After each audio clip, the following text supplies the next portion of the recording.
প্রিয় বন্ধুরা, আসসালামু আলাইকুম রহমতুল্লাহ। সবাই কেমন আছেন? আশা করি সবাই খুব ভালো আছেন। প্রিয় বন্ধুরা, দেখতে পাচ্ছ আমার এই ক্ষুদ্র বাগানের পাশে একটি সিমেন্টের আপনার চাক বলেন বা টাঙ্কি বলেন, গোলাকার টাঙ্কিও বলতে পারেন। প্রিয় দর্শক বন্ধুরা, এটার মধ্যে দেখতে পাচ্ছ আমি অনেকগুলা তরকারির উচ্ছিষ্ট, কলার খোসা, তারপরে আমরা এই সবজি বাগান পরিষ্কার করার সময় যে সকল আগাছা পরিষ্কার করে থাকে, সমস্ত আগাছা কিন্তু এর মধ্যে আমরা ফেলছি। কি কারণে জানেন প্রিয় বন্ধুরা? আপনারা যারা ছাদ কৃষি করেন অথবা বাড়ির আঙিনায় সবজি চাষ করেন, তাদের কিন্তু জৈব সারের খুবই সংকট।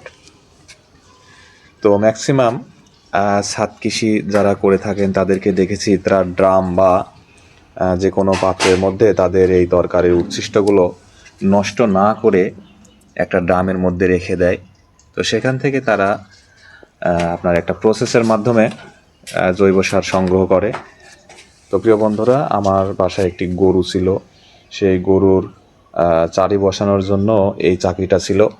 ওইদিকে দেখতে পাচ্ছেন, ওখানে চারির মধ্যে আমি এই যে এই চারিটা উপরে ছিল, এই চারির মধ্যে ধনে পাতা লাগিয়ে দিয়েছি।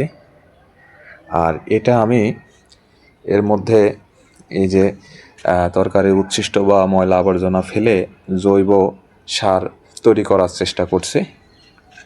তো আপনারা বাড়িতে একটি ড্রাম বা পরিত্যক্ত বালতির মধ্যে আপনারা তরকারির উচ্ছিষ্ট বা এসবে যে লতা পাতা এগুলো রেখে আপনারা জৈব সার প্রস্তুত করতে পারেন এবং সেই সারগুলো আবার আপনাদের সবজি বাগানে আপনারা ব্যবহার করতে পারেন। যেমন এখানে দেখতে পাচ্ছেন আমি একটি চটের ব্যাগের মধ্যে এই যে একটা ব্যাগ কেটে দুইটা পার্ট করেছি, সেটার মধ্যে দেখতে পাচ্ছেন বাঁধাকপি লাগিয়ে দিয়েছি। এখানে কিন্তু সম্পূর্ণ জৈব সার ব্যবহার করেছি। এই যে এখানে আমার এই বস্তাতে পেঁয়াজ, এখানে বেগুন গাছ, এই যে টমেটো, এই যে টমেটোর গাছ কিন্তু ব্যাগেও রয়েছে দেখতে পাচ্ছ বন্ধুরা। এই যে টমেটো ধরেছে, এই যে এদিকে ফুল আসছে এবং ওইদিকে বেগুন গাছ, বেগুনও অবশ্য ধরেছে। এই যে দেখতে পাচ্ছ বন্ধুরা বেগুন, এটা কাঁচামরিচ। তো সব কিছু কিন্তু আমি জৈব সার দিয়ে তৈরি করার চেষ্টা করি। তো তোমরা বাড়িতে এভাবে যে কোনো পাত্রে তোমাদের তরকারির উচ্ছিষ্টগুলো রেখে অবশ্যই জৈব সার প্রস্তুত করতে পারবে ইনশাল্লাহ। সবাই ভালো থাকবেন। আসসালামু আলাইকুম রহমতুল্লাহ।